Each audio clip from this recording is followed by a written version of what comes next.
Welcome to the Housing Subcommittee. I'd like to remind everyone present that this meeting will be recorded and that the recording will be subsequently be available for public listening. Councillor Smith? Same declaration as Jeff. The office obviously in the venue rented by the Labour Party and obviously a Labour councillor, but I don't think it'll affect my participation in the debate. Thanks. Councillor Peacock? Thank you, Chair. Again, with item 5, I am a registered landlord with Dumfries and Galloway Council. Thank you. If that's all, move on to item 3, Common Housing Register Progress Report. Mr. Lynch. Thanks, Chair. This is the regular bi-monthly report that members requested about the progress of developing the CHR project. There's nothing further to add to the report. Thanks, Chair. Thanks. Any questions? Councillor Lever? Yeah, I'm just, given this has been ongoing for about the past 10 years, I'm glad we are now genuinely making progress, and hopefully we will stick to the timetable. I noticed mentions common allocations policy, so I presume that's to bring all the allocation policies of the RSLs together.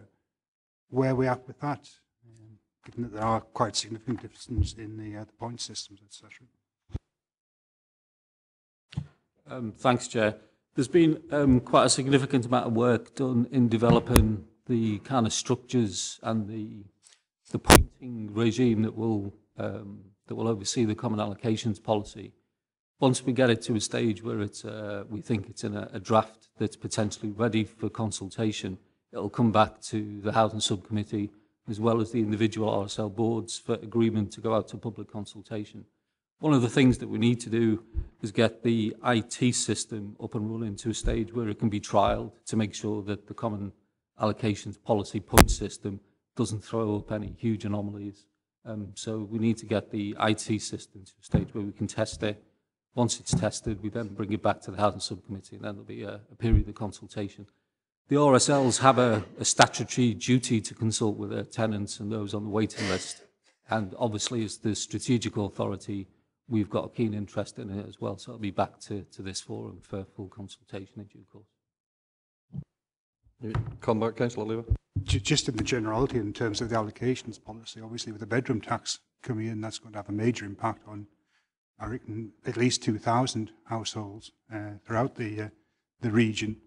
Presumably, when we actually are considering the nuts and bolts of it, perhaps we should be giving more points to over-occupancy than we do at the moment in terms of any future policy. We'll come back now. Thanks, Chair. We can certainly take that on board as we develop it. The RSLs have done a fair amount of profiling of their stock and the tenants potentially affected by the bedroom tax. At this stage, they're reporting to us that they think it's a manageable process in terms of the number of tenants who are saying they'll pay the additional costs they could incur. There's a relatively small number who are saying that they would like to be considered for a move directly because of the bedroom tax. But it's something that we are keeping under review. And as we say, as we go through modelling the policy, that'll be one of the key areas that we look at to see if there's any additional changes that we need to make. Councillor Carson. Thank you, Chair. Just a couple of points. Will the Housing Register address issues with demand for certain types of properties? I know in the past we've seen where a family's maybe looking for a 4-bedroom house that hasn't yet been built, if you like. Will it help the housing developers look at future demands for 3 bedrooms or 4-bedroom properties? And also, while at the moment, I understand that if someone gets offered a house, they have 2 refusals and then they go down to the bottom of the list. How will that be addressed in terms of the potentially being on a DGHP or a Lorburn, whatever list? Can they specify which landlord they don't want to be considered for, and would that put them down to the bottom of the list, or how's that going to be addressed through is it something else that's going to be addressed with the computer system, or? Mr. Lodge. Okay, thanks, Chair. In terms of the first question, I think there's probably 2 parts to the answer. First of all, in terms of planning for the future and planning for the ship and the development programme, one of the things that the Common Housing Register will do will give us much better data in terms of forward planning. So at the minute, what we did for the last housing need and demand assessment is we had to do quite a lot of analysis and reconciliation of 4 different lists to try and arrive at what we think was the number of people on waiting lists, and it wasn't an exact science. When you've got a single list, it's much easier to do that. So that'll inform future investment decisions that this subcommittee makes. But the other bit to that question is existing applicants who are looking for a particular property. And whereas at the moment they have to apply individually to each RSL, and he might just not apply in time or miss an opportunity for a property, the CHR will capture all that and they'll be offered, as long as they wish to be considered across all 4 landlords, they'll be considered for any suitable property. That goes on to the second question, which is, will anyone be disadvantaged if they identify that they don't want to be considered for a particular landlord? The answer is no. You can select areas and particular landlords if you wish, and there'll be no disadvantage. So that won't be considered as an offer or anything. You just get considered for the stock that you want to be considered for. Are you happy enough with that, Councillor Carson? You happy with that answer? Councillor Crothers? Thanks, Chair. Comments at first. I think first came in front of us through the whole housing subcommittee, went to local housing forums, regional housing forum, Spark here, and that last. And I say that with the best intentions. 3.3, we've got a timetable in front of us and real progress being made here. I mean, I've really got to congratulate everybody involved, from officers to the housing associations and members as well. See, on a particular point where I say it's came out, we've been in the position before where the tenure of houses, it's a wee bit off on a side to this, but in the tenure of houses, say you're putting in for a 4-bedroom house in a small settlement to an RSL, but they haven't actually got 4-bedroom houses in that settlement. There's a demand there for that size and type of housing, but because they haven't got any, they say, well, there's no point in putting your name down for that type of housing because there's nothing there.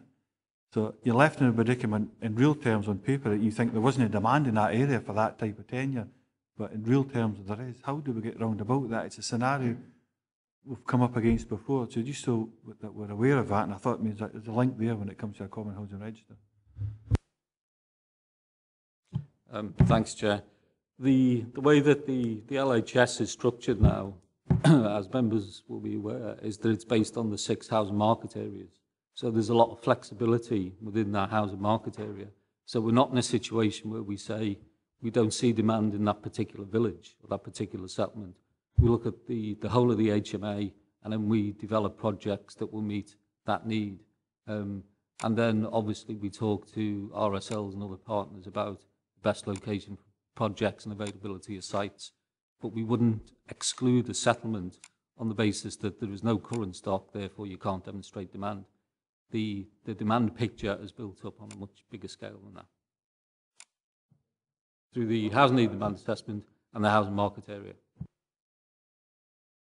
Councillor Dempster?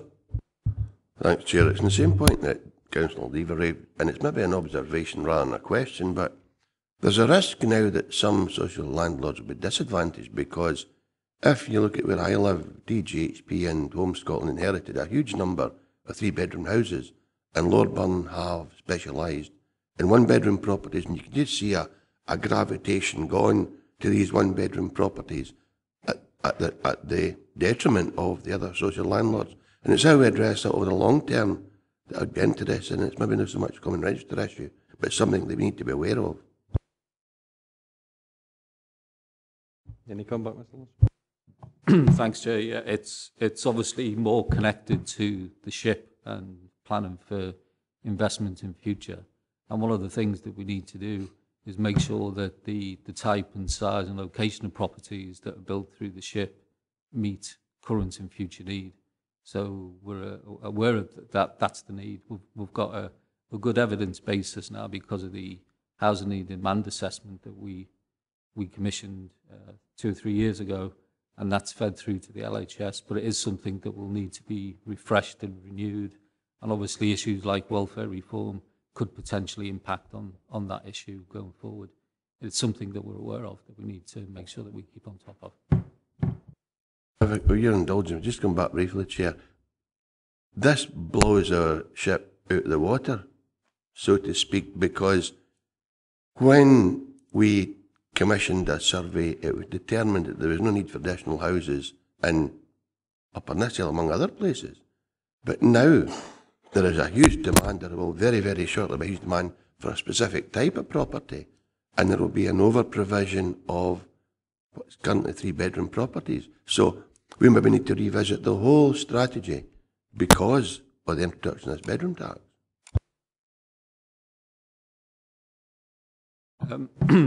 I think it's probably overstating it to say that it blows the ship out of the water. I think it's a fluid position in terms of demand and need, and we need to keep on top of that data and the information that we've got. The welfare reform impacts will need to be factored into future provision, but it's probably a case of just making sure that we ensure that there are smaller units being developed rather than focusing on larger family accommodation, which in the long term would potentially have an impact. But it's part and parcel of trying to strategically plan where things external to the council will impact on what we're doing. So we know what we need to do. We've got a good handle on it. The LHS obviously needs to be periodically updated. It's a 5-year plan, but we'll be updating that. And as part of that update, we'll need to update the housing and demand intelligence that we've got. And part of that will be looking at the impact of welfare reform on the stock. So it's all interrelated.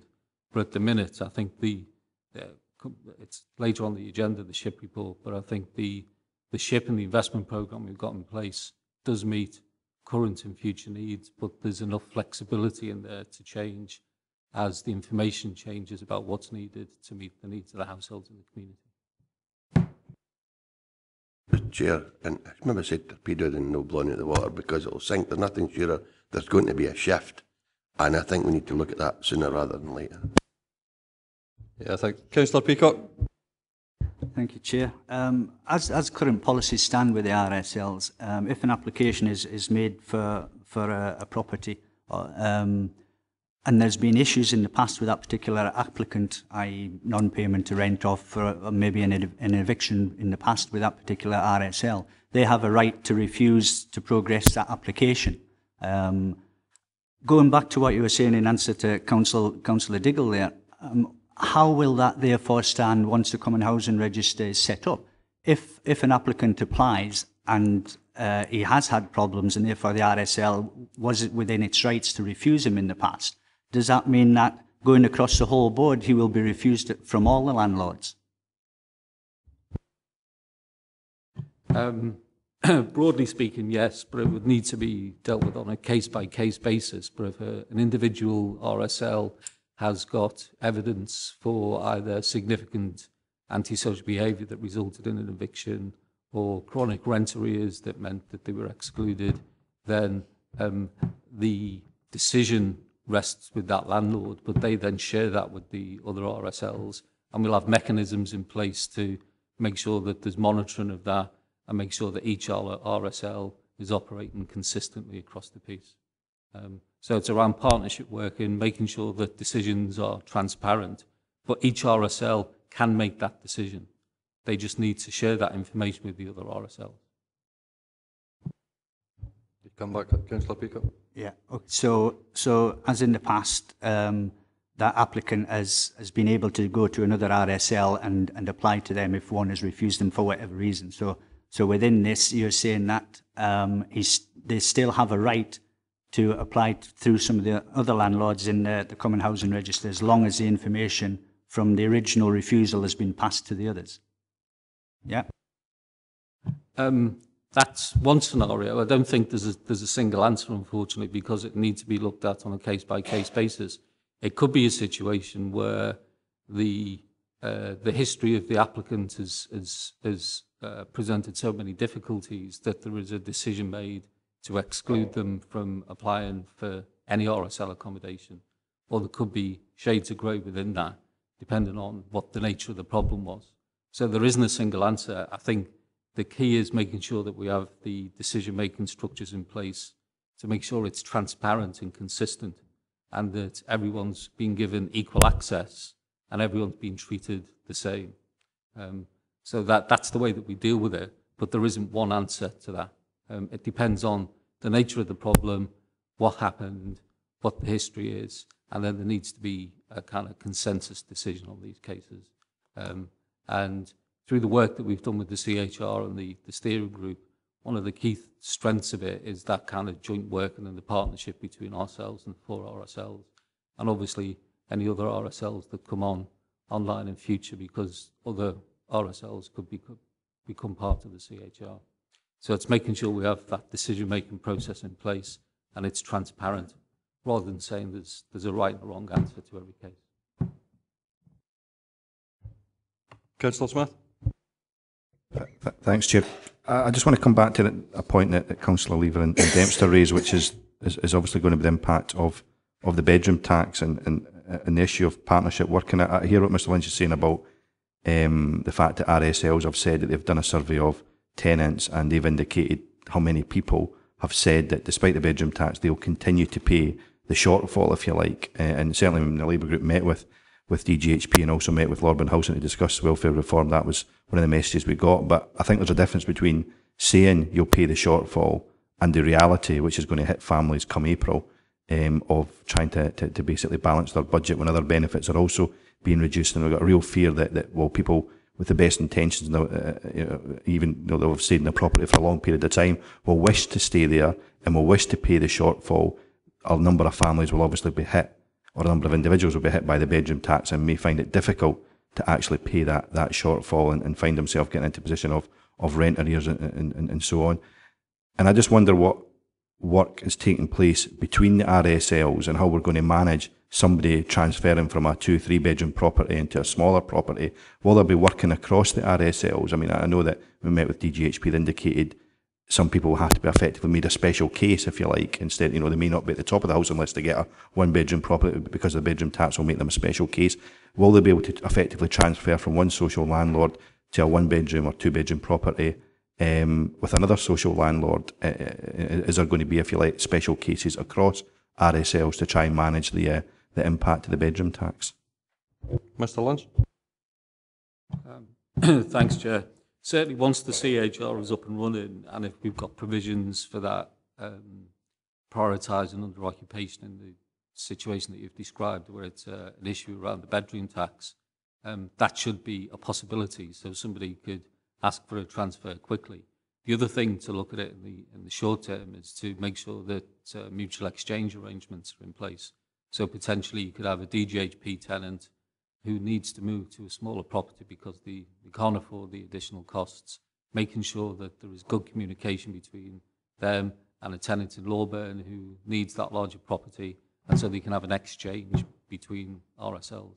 So in the longer term, I think the CHR will definitely help the situation in terms of people in financially dire straits because of the welfare reform changes, and to try and maximise the opportunities that they have to move, to make sure that they don't get into a spiral of debt because they can't afford the rent.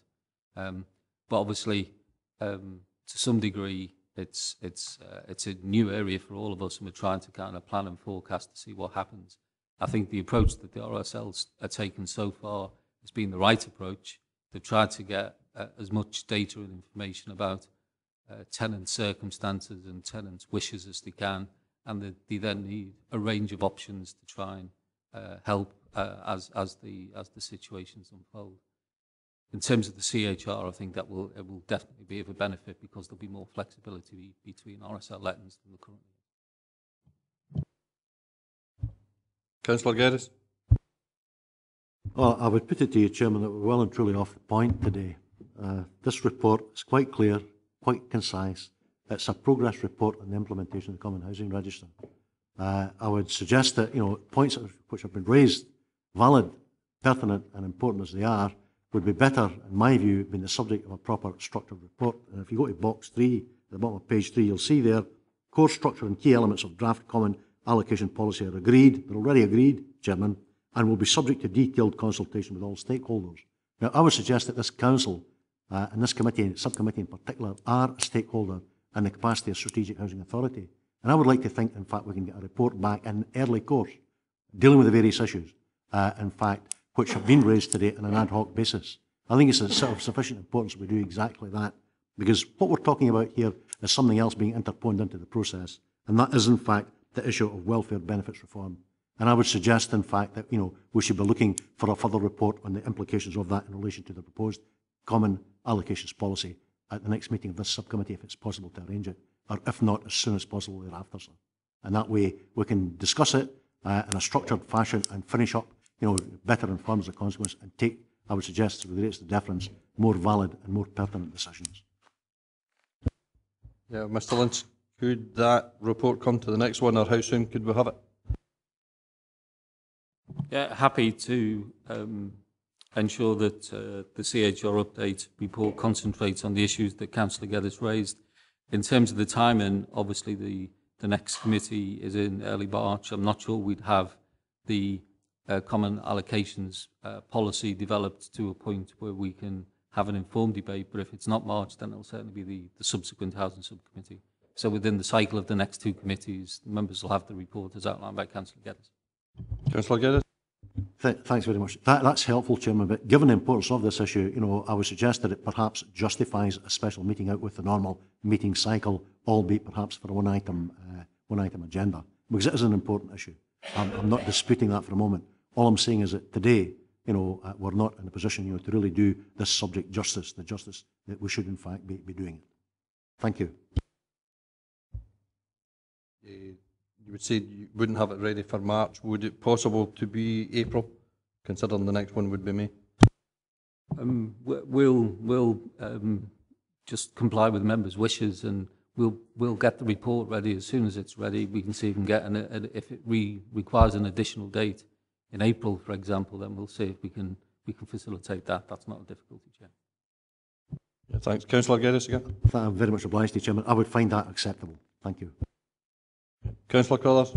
Thanks, Chair. Could you tell exactly what that report would be about? It kind of about common housing allocation and how it's progressed, but specifically what's been discussed today is the impact the Welfare Reform Act's got to have and how this can help mitigate or adjust it and so on and so forth. So what will be the contents of that report, so I'm absolutely clear?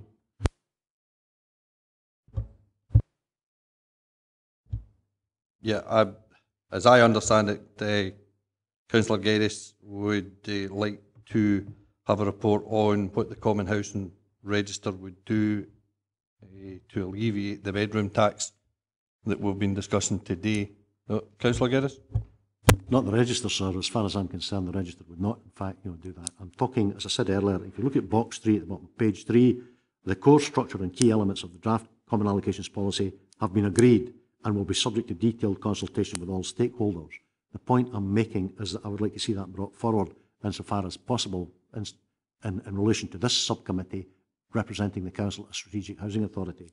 And I think, the points which have been raised today are symptomatic of very real and very genuine, and let me stress, genuine concerns on the part of elected members of this subcommittee. And as I say, that's the type of report I'm looking for. Plus, as I've said earlier, focusing in particular on the impact, or the potential impact of the welfare benefits reform on this situation. I thought, with respect, I'd made it clear, when I addressed you earlier. Yeah, thanks. I'm perfectly happy with that clarification. Councillor Crothers? Thanks, Chair. Now, me too, and that's the basis I thought that it was being moved into. And I just think, I get the feeling myself, for the level of work I'm undertaking this myself, from a political point of view, there probably will be a lack of information over the next few months. So I don't know if that's too early or not, unless we'll get reassurance that the information is pretty much in hand to bring forward a well-informed report, as we're asking for. Mr. Lynch, how well-informed would you be? Thanks, Chair. Well, as I said earlier, we'll develop the report. I mean, it is something that we are looking at within the CHR steering group. There's also a raft of work going on within the council in terms of welfare reform preparation. And I'm aware that the Chief Executive is convening a special corporate management team, an extended management team, looking specifically at the impacts of welfare reform, and that is to inform a committee report that I think is going to policy and resource at the end of February. So there's a lot of work going on. In terms of how that fits with the CHR and particularly the common allocations policy, we will obviously, well, we have been prioritising and trying to develop that work as quickly as we can. As soon as we've got a report that we think is of sufficient detail for members to have an informed debate, and we'll bring it to committee. That'll either be in March committee, or if it's ready in April, a special housing subcommittee, as you requested, or it could be in the scheduled meeting in May if it's not ready for April. But it'll be within that time frame. But until we get into the detail and do the work, obviously, I'll need to see how long that would take precisely. Can I just ask all members perfectly happy with that arrangement?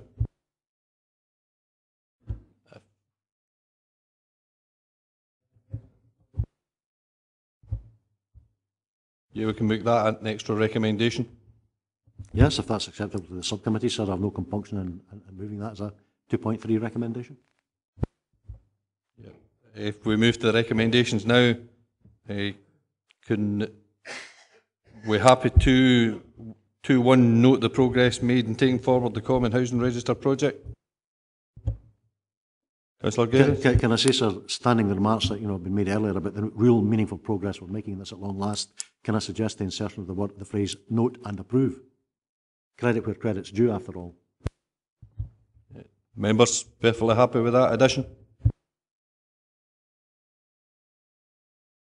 And 2.2, receive further progress reports to each housing subcommittee as Common Housing Register project develops. And the new 2.3 is to receive an additional report as early as possible regarding the detailed consultation with the stakeholders as regarding the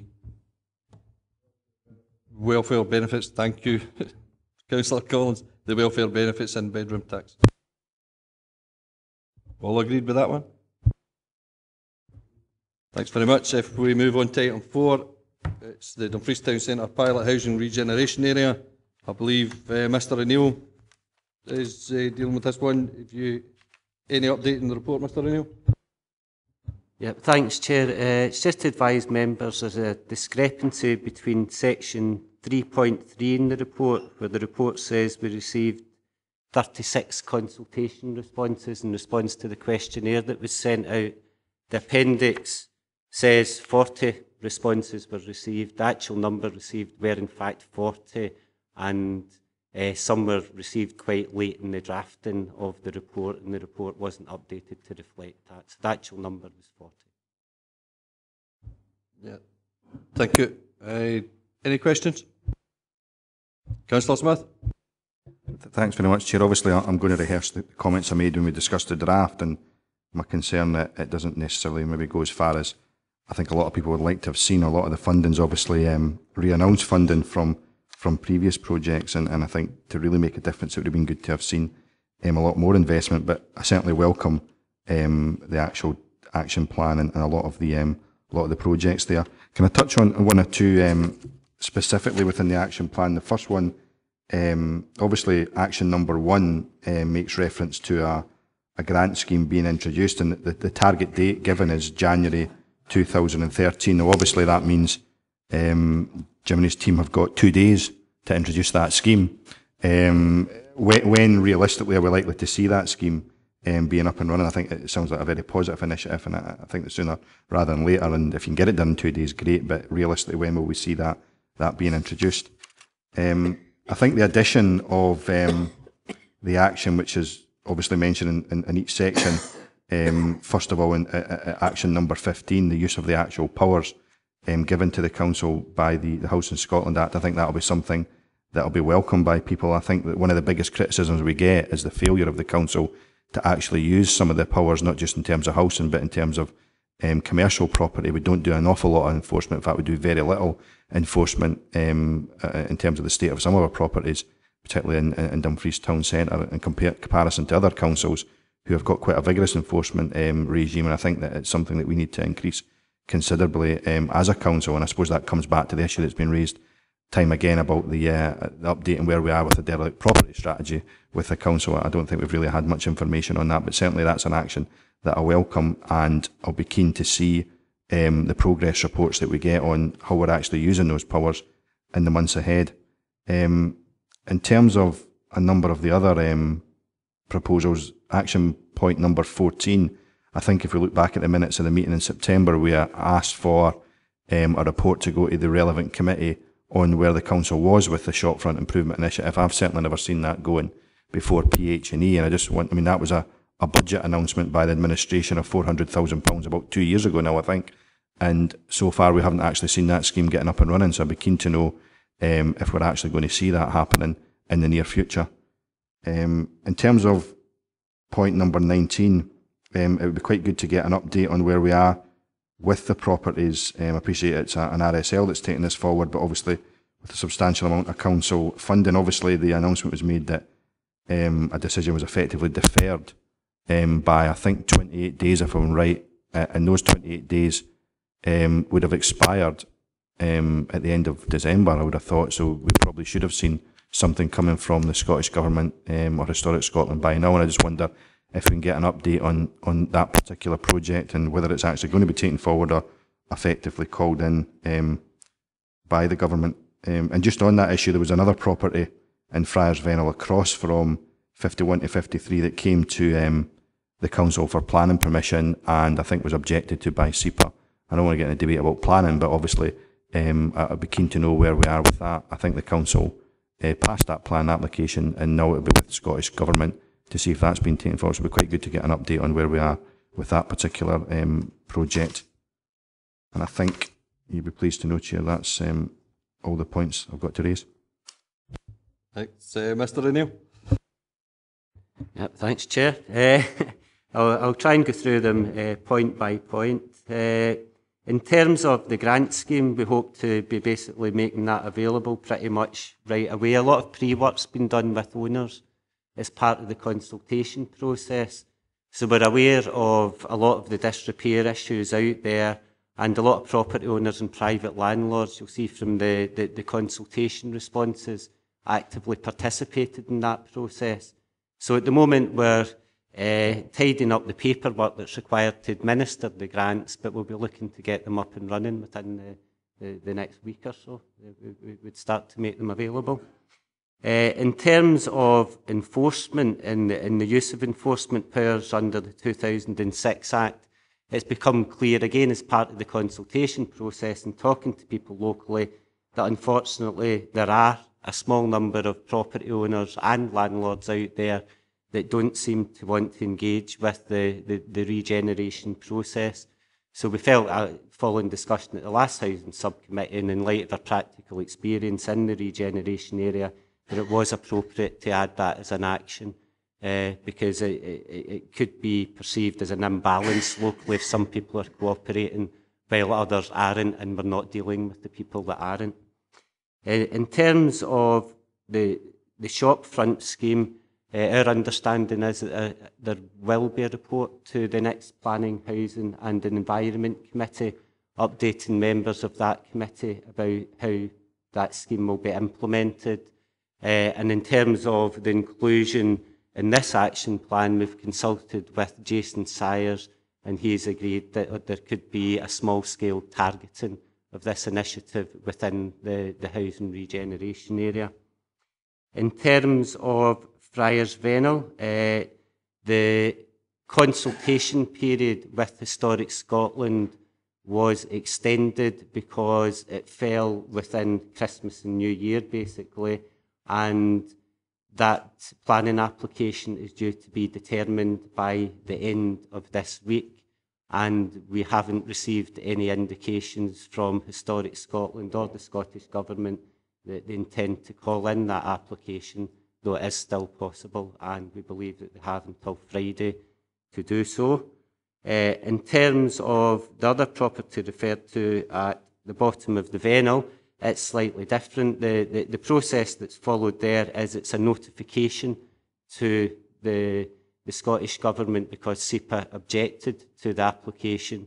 But again, we're not aware that the Scottish Government at this stage intend to call that application in. I hope that covers all Councillor Smith's points. Yeah, Councillor Smith. The only thing I did mention the derelict property strategy, but appreciate that's not directly your remit, but it's certainly an issue that's been raised a number of times at PH&E. Councillor Geddes. Well, just in the back of the points that Councillor Smith has raised, I could not agree more with him in relation to the issue of the Housing Scotland Act 2006. If you go to paragraph 3.7 of the covering report, Chairman, it spells it out quite clearly. Indeed, I would remind members several years ago, I think it was Tom Sturgeon, who produced what was a superb report, as it were, for PHES committee at that time, spelling out quite clearly the various legal powers that this authority had to force private proprietors or property owners, in fact, to address issues of dereliction and disrepair in relation to their properties.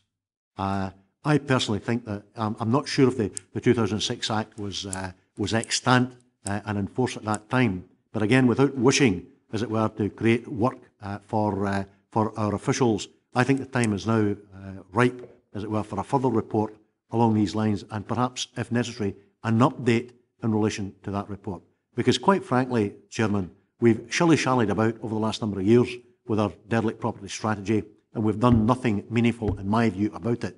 In the West and the area committee, we pushed through, and I think Councillor Foster would probably agree with me, in the face of concerns and apprehensions from certain professional officers, we pushed through a policy whereby, if need be, we serve Section 179 reports, notices, on the owners of such properties. And by and large, Chairman, it works. Now, I'd prefer not to have to go down the road, as it were, of compulsion. You know, I'd much prefer, in fact, you could appeal to people's better natures and get them to cooperate with you. But the blunt fact of the matter is that more often than not, that doesn't happen. And I think, you know, we really should be grasping this nettle, and the time is long overdue for us to do so. And on the same subject, again, Councillor Smith, you know, makes reference to a scheme in paragraph, it's in box 14 and page 12 of the papers, and talking about £400,000 in total. I think it's a pretty sad state of affairs that, you know, this provision, budgetary provision, has been made for this for some considerable length of time now, and we have never, in fact, got our act together and got out, particularly to smaller communities in Dumfries and Galloway, for whom this scheme was targeted, to get their views on it. I know speaking personally in a mid-Galloway context, there is an appreciable degree of interest out there. I'm sure that other members can say that that's exactly the same in their respective wards. And the blunt fact of the matter is that we've been dragging our feet in this. So it's high time, Chairman, that we got the report, got it worked up, and got it out there at the end of the day, and ensure, in fact, that people are consulted, they know what it's about, and if necessary, we can get their views. What I would say in relation to this is that don't let's forget that the primary thrust, maybe not the exclusive, but the primary thrust and focus of this scheme was to be directed at smaller communities across Dumfries and Galloway, not, in fact, such as Dumfries and Stranraer. I've made the point, I'm not going to be difficult about it, because as I've said before, I think you've got to be flexible, and in fact, if you have got budgetary provision, you sometimes got to switch budgetary headings. And I've no particular difficulty with these two applications, you know, that's been predicated today for this as part of this wider regeneration programme. But I would repeat, sir, you know, the primary thrust and focus of this scheme is for smaller communities across Dumfries and Galloway. Thanks for your forbearance. Yeah, thanks, Mr. O'Neill. Can you just confirm that it is only you're expecting 2 applications to that shopfront scheme, and what sum is that likely to take off the 400,000 that's there?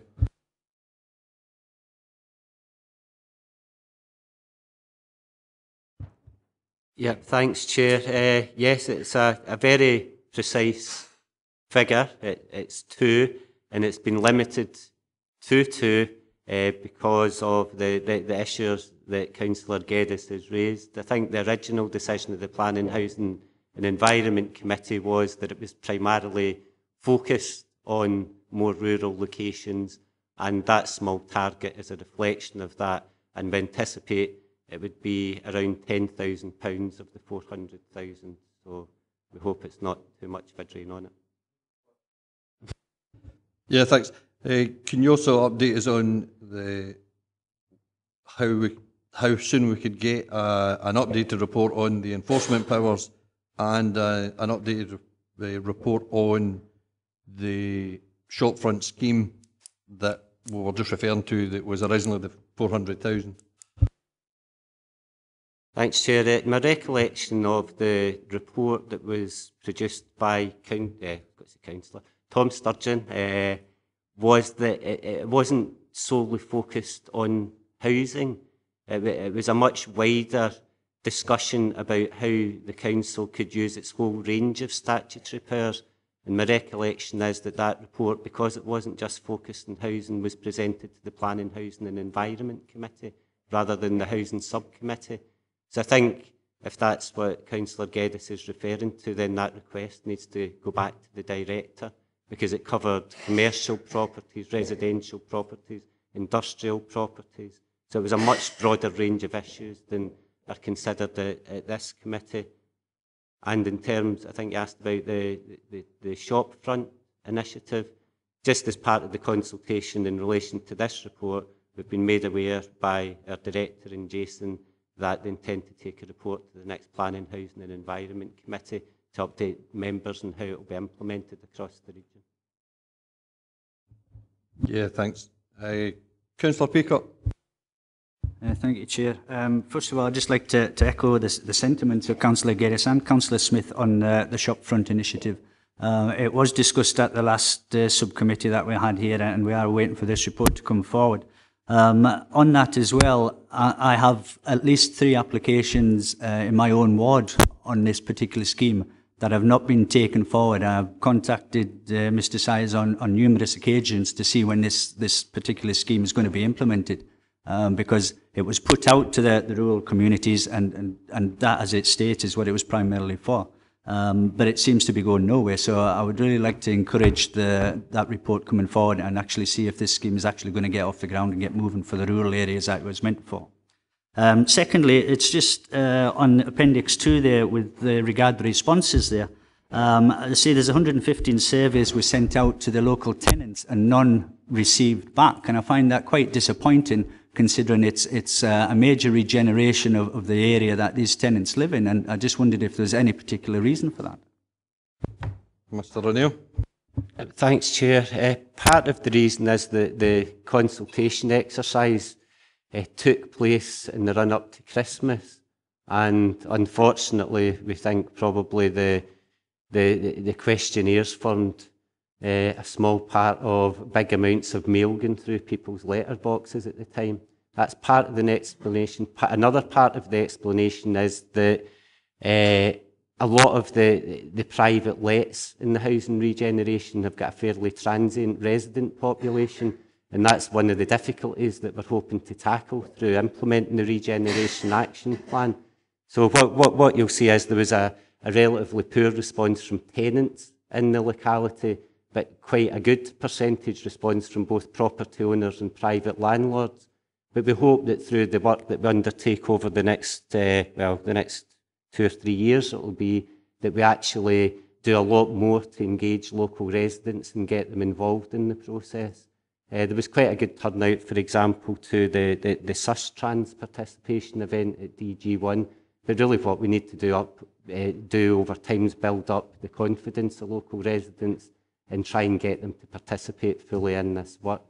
So it was multifactorial. But the key thing was, in terms of improving properties, landlords and property owners actually, there was quite a high percentage response from them. But clearly we need to involve everyone that lives locally, and we'll be spending a lot of time trying to get them involved.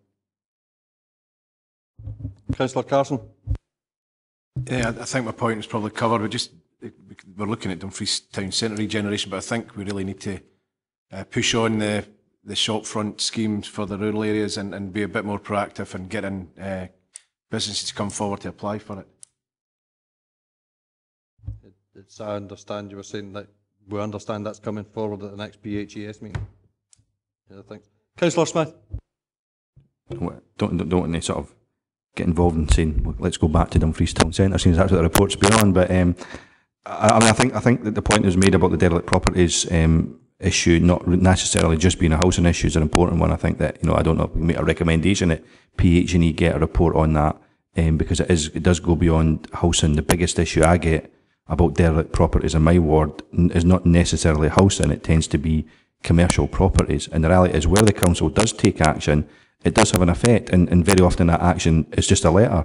There was an example raised by Lorbrand Community Council about property in Castle Street. As soon as the council wrote a letter to the owner, the work was done to repair the property, because that owner owns properties, that business owns properties in a number of other parts of Scotland, and their reaction to getting a letter, an enforcement letter from a council, is that they get the work done, because in a city like Edinburgh, for example, if they don't carry out what the letter says, they'll find themselves in court really quickly. I don't think that owner has quite worked out that in Dumfries and Galloway that's not likely to happen. They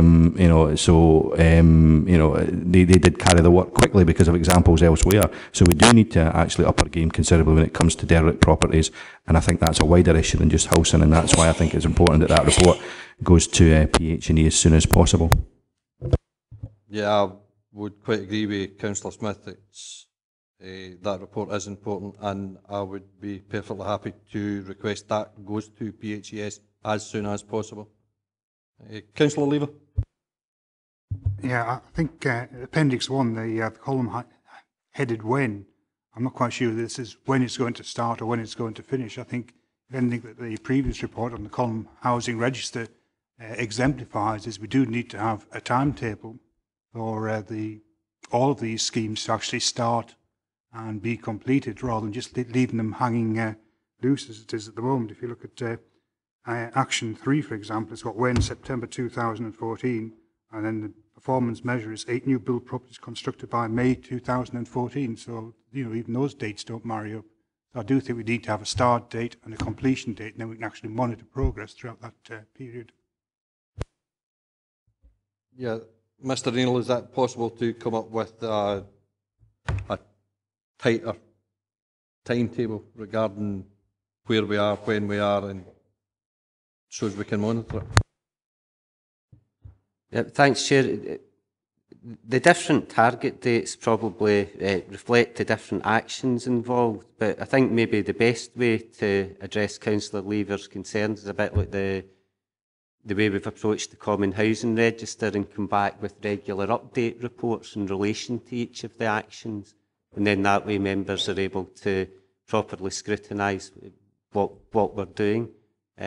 So given that some are relatively short term and some are medium and some are longer term, I would suggest perhaps a quarterly update report or something like that, and then that way members can see how things are progressing and can obviously offer a view on how they see things through that route. Yeah, I think the committee would quite like at least a quarterly review on it. Councillor Carruthers. It was on the same point, Chair, actually. Picked up a while ago. On the back of what everybody was saying, I thought at 2.3 we could maybe, an intermediary, maybe 6 or 7 or 8 months away from now, but if it's every quarter, if we think we need an update every quarter, then fair enough, I'd have to accept that, but build it in recommendation 2.3. Thanks. Councillor Carson. Just in the back of what Councillor Smith was saying about the benefit of actually getting rid of these derelict buildings and so on, there's in Appendix 1, example number 12 and number 9, and I can't just keep my eye on it, but there's also an additional one for Unipart, I think. The timelines or the targets are in August 2013. If these buildings are needing their external appearance improved, why are we not tackling that now, rather than waiting for 10 months to actually address it? Mr. O'Neill. Yeah, thanks, Chair. No particular reason that I would take on board the point. They were target dates that were put in, but that didn't necessarily mean we'd wait until that date to do anything. And given that those are highly visible within the town centre, then we propose to tackle them fairly early on by engaging with either the owners or managers of the properties concerned. And the responses we receive, I'd imagine, will feature in the first quarterly update that we provide back to committee. We wouldn't intend to wait till August. Councillor Dempster. don't want to labour this point, Chair, but we find ourselves in a situation where we get a law-abiding citizen applying to change windows from wooden to plastic in a conservation area, and we have the cheek to say no, and two buildings along with a building that's absolutely fallen down, and we're doing nothing about. So it's important, and I just want to clarify your statement earlier that you, as chair of this committee, will be making contact with Plan Housing Environment to ensure that a report on the derelict buildings strategy comes forward. And I wouldn't want to see an update because, like other members here, we've had our share of updates. We want to see some mechanism that we can apply and ensure that we take forward a strategy that will benefit the whole Dumfries and other communities, because we all experience this to some degree or another. Yeah, I'm perfectly happy to speak to the director of PHES. It's my understanding it wasn't just derelict housing, it was derelict property that I wanted the report on as regards how we go about it. If I said housing, apologies, I didn't mean it, Chair, I meant properties. Yeah, thanks. Councillor Geddes. And while we're at it, sir, can I suggest that you remind Property Services, in fact, that the Council have a number of properties which are in a less than satisfactory state. So if we're going to take a draconian stance, as I feel we should be doing, let me make that clear, let's get our own house put in order at the same time and get that message out and reinforced as well.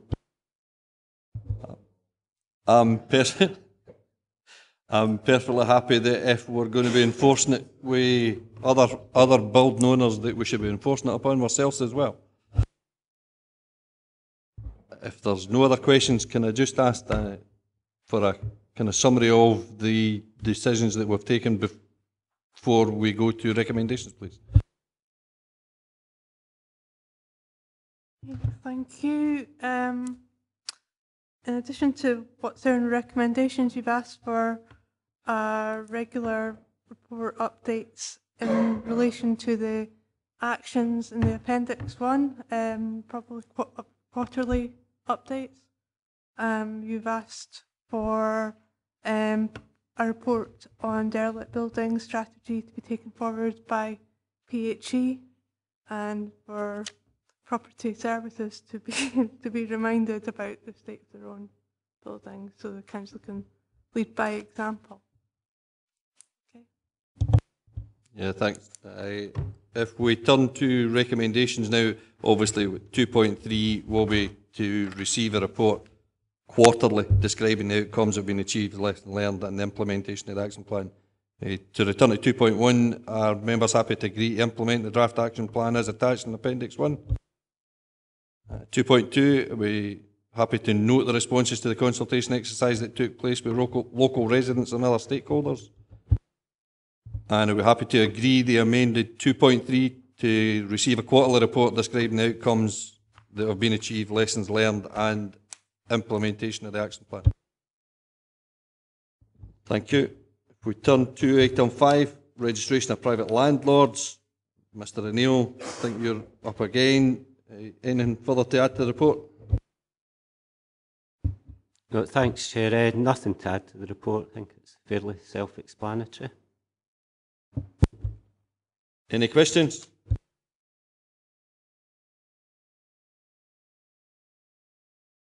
If there's no questions, I'm quite happy to move to the recommendations.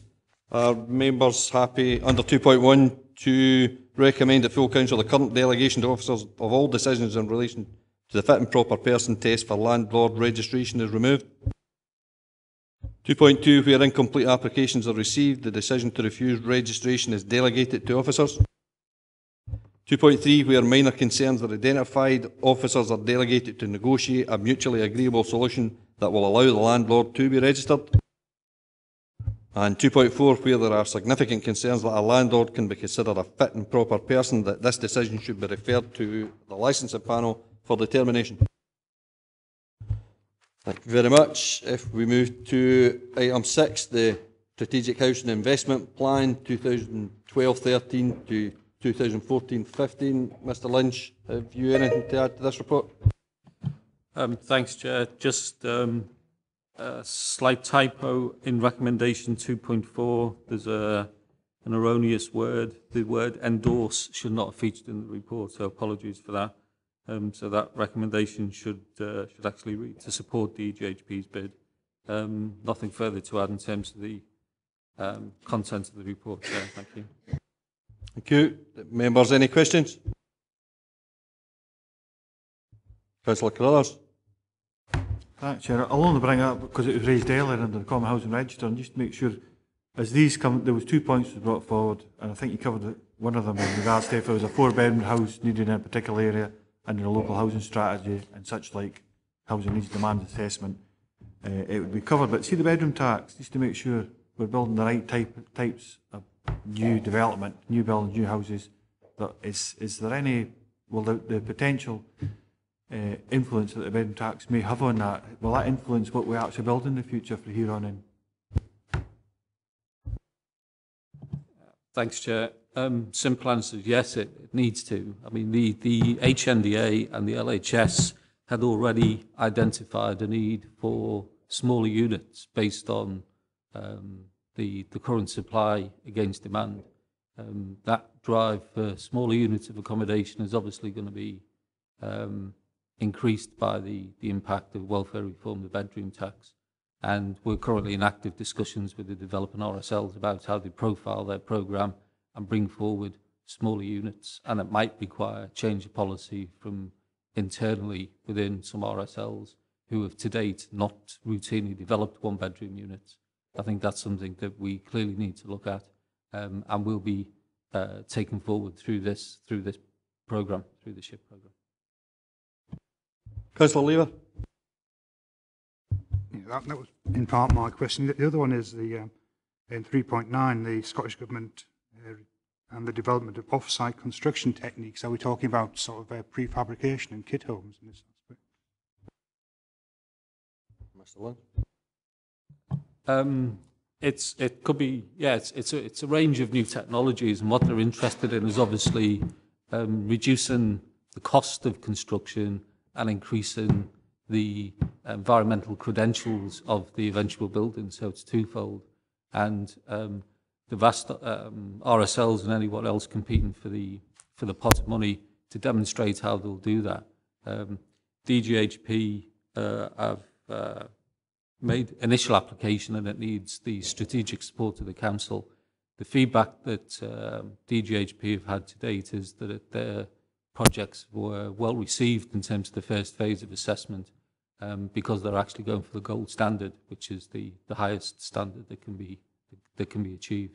So it's a small scale, but it's an ambitious set of projects, and it's looking at both construction and, as I say, also cost, and it's really trying to make sure that homes become greener, more sustainable, and using it as a kind of demonstration for how projects can be developed in the future.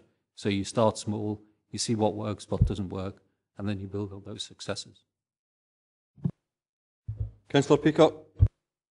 Thank you, Chair. In relation to 3.5, can I just have clarification? Because in there we're asking that we allocate the remaining 598,000 towards the development of the remaining 33 homes in the Stranraer scheme at the moment. Are these particular homes under construction at the moment, or is that money being allocated to somehow change?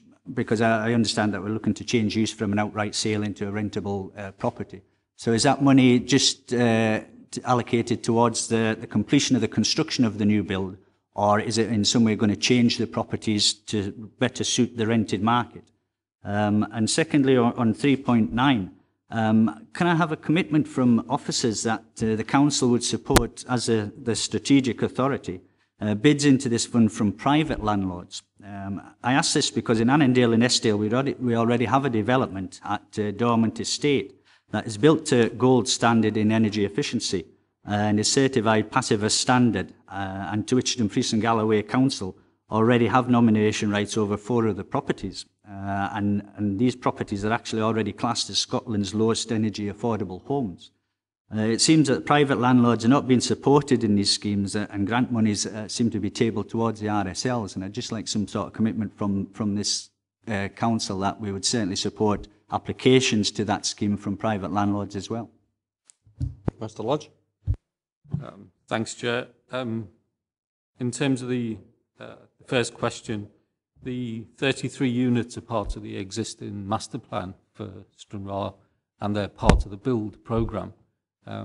So the intention is to, if members agree this funding to be allocated to support the completion of those units, that will include both continuing to construct existing properties, but also starting properties that otherwise that would remain as gap sites.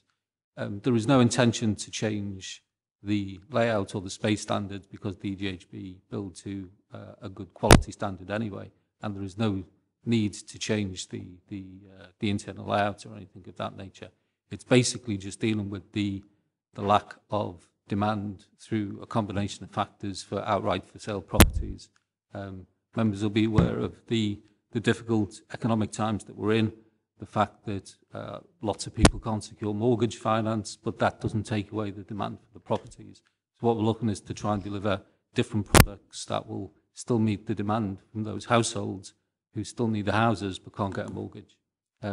So by this approach, we intend to complete the Stranraer end of the neighbourhood renewal. In terms of the pot of money for the Green Innovation Fund at 3.9, we did have discussions with local private landlords. In fact, we had a meeting with the owner of Dormant Estate himself to talk about whether or not there was any interest from local private landlords to bid in to the pot, and we would have supported that application. Once they looked into the detail of the bid, they didn't take that forward, but we've got a strong track record of supporting those kind of initiatives, and we certainly supported the Dormant scheme in terms of the pilot that was taken forward by the Scottish Government. Unfortunately, the Scottish Government decided not to continue to fund that pilot itself, but any other opportunities in future, we would certainly be very supportive of that kind of approach. Councillor Geddes? Thanks very much, Chairman. It's just hearing Mr. Lunch respond in relation to the Stranraer proposals, and why, in fact, this recommendation is before us today. Yet another instance, some of us would argue, Chairman, as it were, of commercial lending institutions lamentably failing, as it were, to carry out their duties and make available loan finance, as it were, for people to purchase the likes of, purchase living accommodation. And I wonder, there was, many years ago now, admittedly, but there was a scheme whereby, in appropriate circumstances, local authorities were empowered to act as lenders of last resort, where in fact people, for whatever reason, did not qualify, as it were, for loans from commercial lending institutions, banks, building societies, etc. They could come to the authority, and provided certain basic criteria were met, they could in fact get funding. My understanding, Chairman, is that there is no such scheme in existence at this moment in time, and I wonder, in fact, if it's not the sort of thing, the initiative that local authorities in Scotland should be looking, as it were, to see redeveloped. Now, I am not suggesting under any way, shape or form, Chairman, we take a decision in that regard today. That would be making policy on the hoof on the basis of insufficient information, and I'm simply not going to go there. But I feel that, if the committee feel that, the suggestion, is worthwhile pursuing, again, without sort of making unnecessary work for Mr. Lynch and Mr. O'Neill, it might just be worth, in fact, looking at the possibility. Obviously, if it's considered to be meritorious, there's two possible ways forward. You could ask, in fact, for Dumfries and Galloway perhaps to be treated as a pilot area, or perhaps feed it up through the Convention of Scottish Local Authorities. I'm interested in your and colleagues' views on it.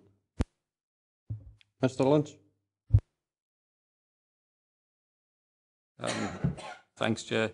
I mean, certainly if members were minded to pursue that as a policy proposal, I'd certainly take that away. Obviously, we need to have detailed discussions primarily with our finance colleagues in terms of how such a proposal could be structured within the resources the Council has.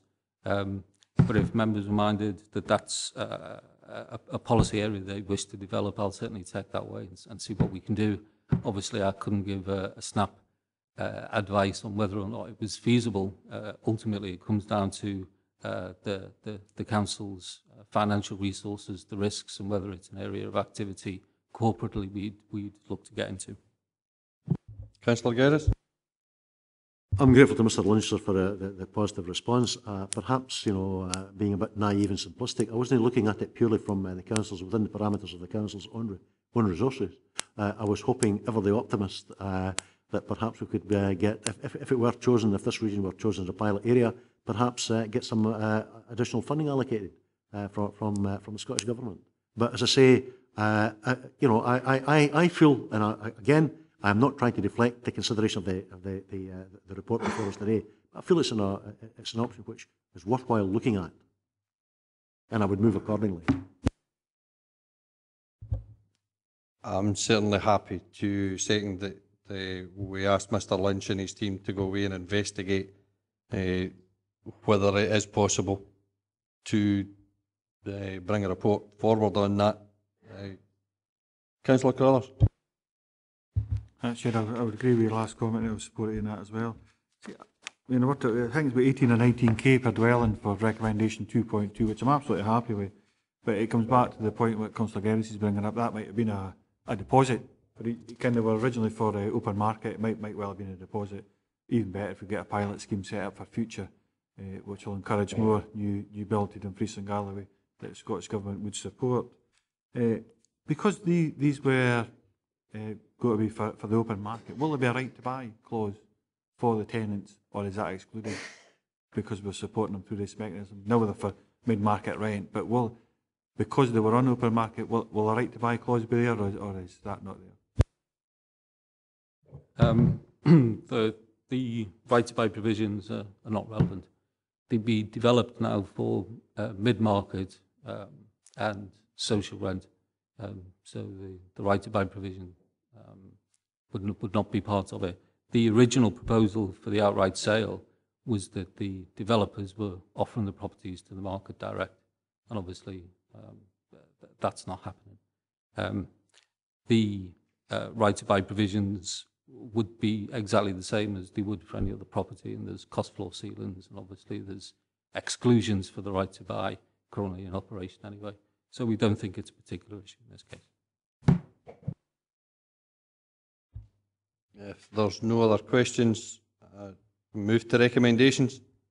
Recommendation 2.1, members are asked to note the additional Scottish Government funding allocation of 1.343 million, to which will allow the Council to fully fund the strategic local programme projects agreed on 25th of September 2012. Can I suggest we insert the phrase note and approve there? Are members happy to agree that?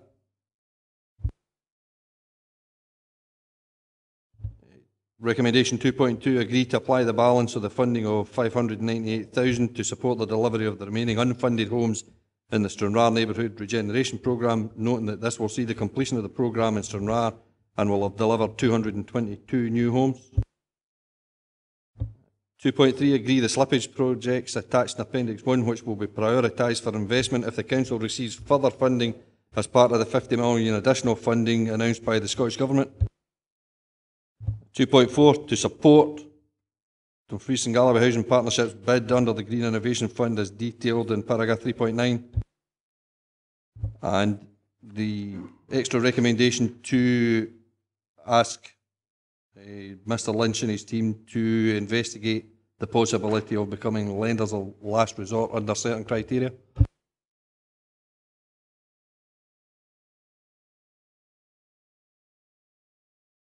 Thank you. I have no other business deemed urgent. However, at number 8, we have a decision to make under the Local Government Scotland Act 1973 to consider the adoption of a resolution to exclude the public from the meeting in terms of section 50A, sub 4 and paragraph 3 of part 1 of schedule 7A of the Local Government Scotland Act 1973. Are members agreed?